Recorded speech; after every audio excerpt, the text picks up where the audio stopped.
देखें, एक का तो मेरिट ओपन हो गया, ठीक है ना, 1-20 की आवाज़ तो आई टेलीफोन रिकॉर्डिंग में, लेकिन शायद खर्चा उसके इससे ज़्यादा हुआ हो। दूसरों जगहों पे भी शायद ऐसा ही कोई फार्मूला चला हो। तो पार्टी फंड तो वो जो होता है जो ओपन हो और जो लिखा जाए, तो जो किसी ने पार्टी फंड मेरे हाथ में पकड़ा दिया तो वो तो फिर मैं जानूँ और मेरा काम जाने ना। वहाँ आप नून लीग के साथ नहीं थे, लेकिन उन्होंने टिकट दिया था। या आप इमरान खान के साथ है, लेकिन टिकट इमरान खान ने नहीं दिया। खान साहब का तो लेवल है सऊदी अरब, अमेरिका, कनाडा, इंग्लैंड। अच्छा, खान साहब वॉक बहुत अच्छी करते हैं, मिनिस्टर हाउस में भी खान साहब ड्रेस बहुत अच्छा पहनते हैं, खान साहब बाल बहुत अच्छे बनाते हैं, के ऊपर खान साहब टांग पर टांग रख के बैठते हैं। पाकिस्तान मुस्लिम लीग नून से ट्रांजिशन तहरीक इंसाफ की तरफ, तहरीक इंसाफ के लिए जो सेक्रीफाइस आपने किया उस वक्त, वो बड़ा मायने रखता है, लेकिन ये वेटेज क्यों नहीं दिया खान साहब ने आपको? नहीं, ऐसी बात नहीं है, वेटेज का कोई इशू नहीं है।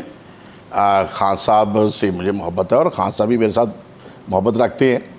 और किस चीज़ से आपने असेस किया कि वेटेज नहीं दिया? टिकट नहीं दिया गया आपको, ये आपकी प्रेस कॉन्फ्रेंस से असेस किया? टिकट तो मैंने खुद आप शिकवा कर रहे हैं कि इमरान खान के इर्द गिर्द जो है लालची लोग मौजूद हैं। मैं इसलिए कर रहा हूँ कि टिकटें उन्होंने गलत दी, मेरिट भी नहीं दी।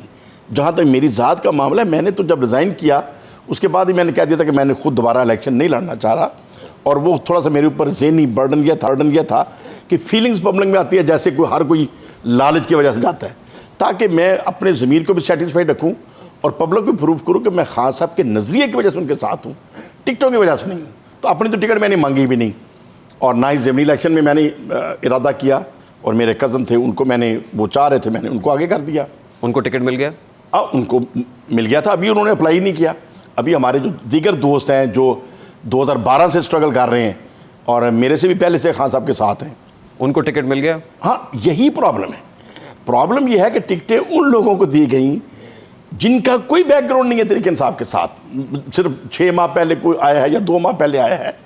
तो मेरी जो कॉन्स्टिट्यूंसी है, जिसको मैं अच्छी तरीके से समझता हूँ, जिधर मैंने रहा हूँ, अभी मेरा सारा यारियाँ दोस्तियाँ हैं, PP 137, PP 138, PP 139, जिधर मैं खुद MP था, और PP 140, ये चारों कॉन्स्टिट्यूंसीज में जो टिकट दिए गए आउट ऑफ मेरिट दिए गए। अब खान साहब का तो इसमें फॉल्ट नहीं है, वो तो हुकूमत वक्त इतनी जालमाना स्टाइल से चल रही है कि दिन रात उनके पीछे पुलिस भी लगाई हुई है, अदालतें भी। एक मिनट शेखपुरी साहब, खान साहब का इसमें फॉल्ट कैसे नहीं है? जो टिकट्स के लिए इंटरव्यूज़ किए हैं वो जमान पाक में इमरान खान साहब ने बकलम खुद किए हैं। देखें, कैंडिडेट्स को उन्होंने खुद इवेल्युएट किया और इवेल्युएशन के बाद टिकट नहीं, जब ये हमारा सिर्फ आपका नहीं है, ये पंजाब भर के तमाम डिस्ट्रिक्ट्स के अंदर ये मामला है। देखिए, जब हमारा शेखुपुरी की टर्न आई ना, उस वक्त फिर खान साहब खुद नहीं सुन सके, शेखुपुरा नसूर खान साहब नहीं सुन सके, उससे पहले तक देखते रहे। लेकिन जब एक मीटिंग में खान साहब देखेंगे तो एक मीटिंग में कितना असेस कर लेंगे। हाँ, मेरे जैसे को तो पहचानते हैं, और जो ज़्यादा पॉपुलर लोग हैं उनको वो पहचानते हैं। उनके साथ जब इंटरेक्शन करेंगे तो वो बातों में समझ जाएंगे कि क्या एरिया की आपकी कॉन्स्टिट्यूंसी, आपके एरिया से जिन लोगों को टिकट दिया गया है उनका मेरिट क्या था? देखें, एक का तो मेरिट ओपन हो गया, ठीक है ना, 1-20 की आवाज़ तो आई टेलीफोन रिकॉर्डिंग में, लेकिन शायद खर्चा उसके इससे ज़्यादा हुआ हो, किसी और ने भी बीच में मुँह मीठा किया होगा। तो दूसरों जगहों पे भी शायद ऐसा ही कोई फार्मूला चला हो। अब मैं कुछ कह नहीं सकता, लेकिन जब मेरिट में नहीं है तो फिर कुछ ना कुछ तो गड़बड़ है, ठीक है ना। आप तौसीक करते हैं इस बात की कि जो 1-20 वाला रेट है, मामला तो इससे ऊपर ही होंगे, जाहिर है, मतलब 1-20 में कहाँ होता है? आप भी कोई मैदान सियासत के अंदर कोई नए तो नहीं? देखिए, जो नया बंदा आता है ना जी, वो तो फिर अगर वो आपको देखता है, मुझे देखता है, किसी और को देखता है कि मैं इसके ज़रिए एंट्री डाल सकता हूँ, तो वो तो हर एक को कहता है जी देखें जी मैं पार्टी फंड देता हूँ, मैं ये करता हूँ, मैं वो करता हूँ। तो पार्टी फंड तो वो जो होता है जो ओपन हो और जो लिखा जाए। तो जो किसी ने पार्टी फंड मेरे हाथ में पकड़ा दिया तो वो तो फिर मैं जानूँ और मेरा काम जाने ना। तो मेरिट पैसा है? नहीं, देखें, खान साहब के ऊपर मैं अरसा दराज से खान साहब को देख रहा हूँ, 2012 से मैं खान साहब के करीब हूँ, और ये बात मैं, देखिए, जो बात मेरी वसूख की है, हालांकि आप उस वक्त पाकिस्तान मुस्लिम लीग नून में थे, लेकिन मैं मुस्लिम करीब खान साहब 2012 से पहले था, ठीक है ना। 2012 के बाद मैं मुस्लिम लीग नून में नहीं, उसके बाद आप पंजाब असेंबली के अंदर रहे। पंजाब असेंबली में जब मैं MPA बना हूँ, पाकिस्तान मुस्लिम लीग नून के साथ मैंने मुस्लिम लीग नून को कह दिया था कि मैं आपके नज़रिए के साथ नहीं हूँ, लेकिन टिकट ये बात तस्लीम करके भी उन्होंने मुझे टिकट दिया था। वो नज़रिया आपके साथ नहीं हूँ, टिकट आपका है। देखिए, वो राना तनवीर साहब की मैं कह लें, एरिया मैनेजमेंट कह लें, और उन्होंने चॉइस किया और मैंने उनको, चलिए खैर, ये तो याद माजी हो गई, मैंने उनके सामने रख दिया था, ये तो याद माजी हो गई। नवाज शरीफ साहब से अब आप इमरान खान के साथ हैं, बिल्कुल इमरान लेकिन खान। टिकट इमरान खान ने दी है। वहां नहीं, आप नून लीग देखिए, के साथ नहीं थे, टिकटें लेकिन उन्होंने टिकट दिया था। टिकटें उन्होंने- यहाँ इमरान खान के साथ है, लेकिन टिकट इमरान खान ने नहीं दिया। नहीं देखिए, टिकटें उन्होंने जिसको भी दे दी हैं, हम वोट तो उसी को देंगे। लेकिन बात जहां से शुरू हुई थी, क्या ये मेरिट हुआ? मेरिट नहीं हुआ। मेरिट पे कौन लोग हैं? देखो, गुल आगा साहब हैं, वहाँ हमारे MP रहे हैं। राणा अब्बास अली खान है, अरसा दराज से वो PTI के लिए सर्व कर रहे हैं। मतलब जब होता ये है, थाने कचहरी में कौन फेल होता है? सच्चा आदमी। जो सच्चा होता है वो कहता है मैं तो राइट पे हूं।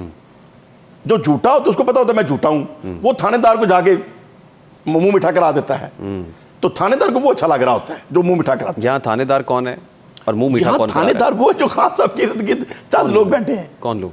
थानेदार खुद नहीं है इमरान खान? नहीं, खान साहब को तो पहली बात तो ये बहुत बड़ी ये ज्यादती है कि खान साहब जैसे बड़े आदमी को इन छोटे कामों में पड़ना पड़े।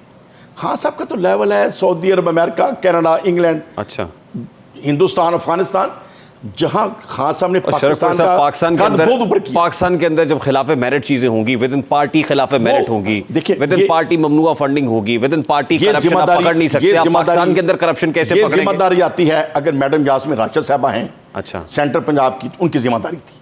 मैं इसका जिम्मेदार नंबर 1 मैं इसका जिम्मेदार मैडम को ठहराता हूँ। नंबर 2 मैं जिम्मेदार इसका हमाद अजहर को ठहराता हूँ। नंबर 3 मेन जिम्मेदार वो दो हैं। अच्छा, क्यों उन्होंने चीज़ों की वाच नहीं किया? क्यों उन्होंने गलत इन्फॉर्मेशन आगे जानी दी? क्यों उन्होंने कंट्रोल सही नहीं किया? पैसे कौन पकड़ रहा है? अब ये तो मुझे नहीं पता, मेरे से तो किसी ने नहीं पकड़े ना, मेरे सामने क्यों हुआ? कौन मीठा कर रहा है? देखिए, एक वो असेसमेंट है लोगों की। एक बात तो लीक हुई, वो सबके सामने आ गई। अब बाकी जो चीज़ें हैं वो तो एक आप कह सकते हैं ना, जब ऑन मेरिट नहीं है तो फिर कुछ ना कुछ तो गड़बड़ है, ख्वाह वो खाली रिलेशन बेस पे है। सपोज मुझे एक बंदा अच्छा लग रहा है और मेरा तल्लक है, तो मैं उसकी खामखा सिफारिश कर रहा हूँ, कोई भी मेरा इंटरेस्ट ना हो, लेकिन है तो वो भी खिलाफ कानून कि मैं आउट ऑफ मेरिट बंदे की क्यों सिफारिश कर रहा हूँ। और अगर उसमें कोई फाइनेंशियल मैनेजमेंट है तो वो अलग एक और सब। ये कोई छोटी बात नहीं है और ना इतनी सादा बात है। देखें, टिकटों की पिछले इलेक्शन में तरीके अपने कैंडिडेट्स को सिलेक्ट करना, पिछले इलेक्शन में तरीके इंसाफ क्यों हारी थी? क्यों तरीके इंसाफ को मुख्तलिफ इक्का दुक्का बंदों के साथ लगाना पड़ा और मुख्तलिफ पार्टियों से कोऑर्डिनेशन करनी पड़ी? अगर खान साहब की उस वक्त जो पॉपुलैरिटी थी, कोई इस पर शक नहीं था और मैं देख रहा था। और उस वक्त भी तरीके इंसाफ ने जब टिकटें बांटी, मैंने दोस्तों में कह दिया, मैंने कहा यार मुझे समझ नहीं आ रही कि खान साहब कोई सीट लूज़ नहीं कर रहे थे। अब मुझे समझ नहीं आ रही कि सेंट्रल पंजाब में खान साहब कौन सी सीट जीतेंगे। लेकिन मैं खान साहब के नज़रिए को सपोर्ट करने के लिए मैं भी वोट दूंगा, मेरे दोस्त भी वोट देंगे। लेकिन जब मुझे पूछेगा क्या ये मेरिट में है, मेरिट में नहीं है। लेकिन अब मेरे पास वोट आप कर देंगे जी। शरकपुरी साहब, ज़मीर मुतमईन होगा? नहीं। फिर भी वोट करेंगे आप? तो फिर किसको करूं? ज़मीर मुतमईन नहीं होगा आपका? ज़मीर पे बोझ के साथ आप बैलेट बॉक्स के चार रॉन्ग को वोट करेंगे? चार रॉन्ग है तो चार में से एक कम रॉन्ग है, तो फिर मैं कम रॉन्ग तो है लेकिन उसकी तरफ जाऊंगा ना। मेरिट की धज्जियां तो पुराने पाकिस्तान में उड़ाई जाती थी बकौल PTI के। अगर इसी तरह खिलाफे मेरिट चीज़ें होंगी, मेरिट की धज्जियां बिखेरी जाएंगी, तो नया पाकिस्तान कैसे बनेगा सर? नहीं, ये देखें, ये चीज़ें प्रॉब्लम है इसमें। खान साहब तो अपनी तरफ से नेक नीति से लगे हैं, हुकूमत के जब हुकूमत करते रहे हैं, उनकी विजन ठीक था, उनकी सोच ठीक थी, पर तब्दीली नहीं आ रही ना सर। एक्शन के अंदर एरर्स हैं। और मैंने कम से कम ये खान साहब वॉक बहुत अच्छे करते हैं, प्राइम मिनिस्टर हाउस में भी खान साहब ड्रेस बहुत अच्छा पहनते हैं, खान साहब बाल बहुत अच्छे बनाते हैं, इश्यूज के ऊपर मैं खान साहब आगाह टांग पे करता टांग रहा रख के बैठते हैं। What difference does it make Sharakpuri साहब? ये आम आदमी की जिंदगी में तब्दीली तो नहीं ला रहा, हमारी जिंदगियों में मेरिट नहीं लेके आ रहा, हमारे मुल्क के अंदर कानून और इंसाफ का बोलबाला नहीं हो रहा, गुफ्तगू के अंदर हो रहा है, तकारीर के अंदर हो रहा है, लेकिन इस कंडक्ट के साथ मुल्क में तब्दीली तो कोई नहीं आ रही। सर आप एग्री करेंगे इस बात से? देखिए, जमीन पे बोझ तो आपके भी है, लेकिन उसमें खान साहब का फॉल्ट नहीं है, फॉल्ट टीम का है। टीम किसकी है? ठीक है, खान साहब की है, लेकिन उन्हें भी तो सोचना चाहिए ना। कैप्टन की अगर मैं रिस्पांसिबिलिटी कह सकता हूँ कि जी मैं खान साहब से चूंकि मोहब्बत करता हूँ और मैं बगैर इलेक्शन के टिकट मांगे मैं खान साहब के साथ हूँ, तो ये मुझे ये चीज़ करके दिखाए ना। बाकी टीम अगर ख़राब हो, कैप्टन ठीक हो और मैच आप हार जाएं, मैच तो आप हार गए ना सर, मैच तो नहीं जीत सकते। मैच हारते हुए मुझे नजर नहीं आते, मैच तो जीत जाएंगे, मैच जीत जाएंगे।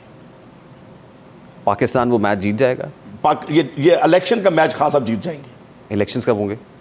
इलेक्शन तो होनी नहीं है फिलहाल, ये आपको पता है? आयु मुझे मेरा एस्टीमेट है। तो खान साहब ये जो कर रहे हैं, हुकूमत की जो बदनीति है और जिस तरीके से वो मामला चला रहे हैं, मुझे तो साल डेढ़ साल इलेक्शन होते नज़र नहीं आ रहे। पुर sahab thank you very much for your time. Mian Jaleel Ahmad Sharakpuri sahab हमारे साथ मौजूद थे। तो सुनिए, और मेरा ख्याल है इस गुफ्तगू से जो हासिल है, जो टेक अवे है, फैसला आप कर सकते हैं। Let's take a very quick short break, और ब्रेक के बाद जब वापस आएंगे बड़े अलार्मिंग स्टैट्स हैं, फिगर्स हैं जो यूथ से ताल्लुक़ रखते हैं पाकिस्तान की, आपके सामने प्रेजेंट करेंगे। इस ब्रेक के बाद हमारे साथ रहिएगा।